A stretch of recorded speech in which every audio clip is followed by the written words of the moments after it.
Painting as meditation. Finding peace through color. In a world filled with constant noise, notifications, and mental overload, the human mind rarely gets the chance to rest in stillness. Yet there is a quiet doorway into that stillness that does not require silence, isolation, or special training. It begins with something simple: a brush, a color, and a surface waiting to be touched. Painting can become a form of meditation, not because it asks us to empty the mind, but because it gently brings the mind into the present moment. Traditional meditation often focuses on stillness and breath. Painting offers another path. Instead of withdrawing from thought, it redirects attention into sensory experience. The mind becomes anchored in color, movement, and form. As the brush moves across the canvas, attention narrows naturally. You begin to notice subtle details: how paint spreads, how colors blend, how pressure changes the stroke.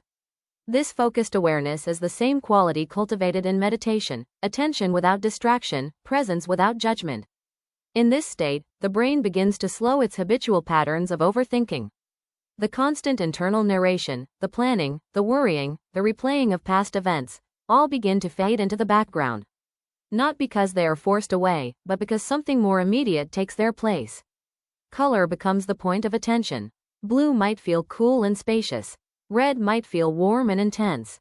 Yellow might feel bright and expansive. Without needing words, the brain responds emotionally to visual experience. Painting allows these emotional responses to flow outward instead of being trapped inside. This is one of the reasons painting is often described as calming. It is not just about distraction. It is about integration, bringing attention, emotion, and action into the same moment.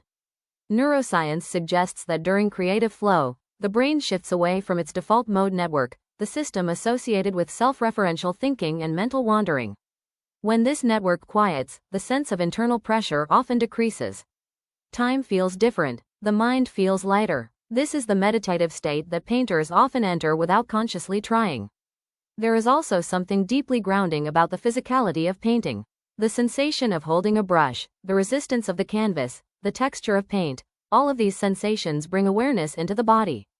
Instead of living entirely in thought, attention returns to touch, movement, and presence. In this way, painting becomes a conversation between mind and matter. Unlike traditional meditation, where the goal is often to observe thoughts without attachment, painting allows thoughts and emotions to transform directly into form. Anxiety can become texture, joy can become movement, stillness can become space on the canvas. Nothing is wasted, everything becomes part of expression. Over time, this practice can train the mind to enter calm states more easily. Just as the body remembers physical movement through repetition, the brain remembers emotional states of focus and flow. The more often you paint with presence, the more accessible that inner stillness becomes in daily life. Eventually, the canvas is no longer the only place where meditation happens. The same calm awareness begins to appear in ordinary moments, while walking, while observing light, while listening, while simply being. Painting does not remove the noise of life. It teaches the mind how to move through it with greater ease. And in that quiet transformation, color becomes more than expression. It becomes a path back to oneself.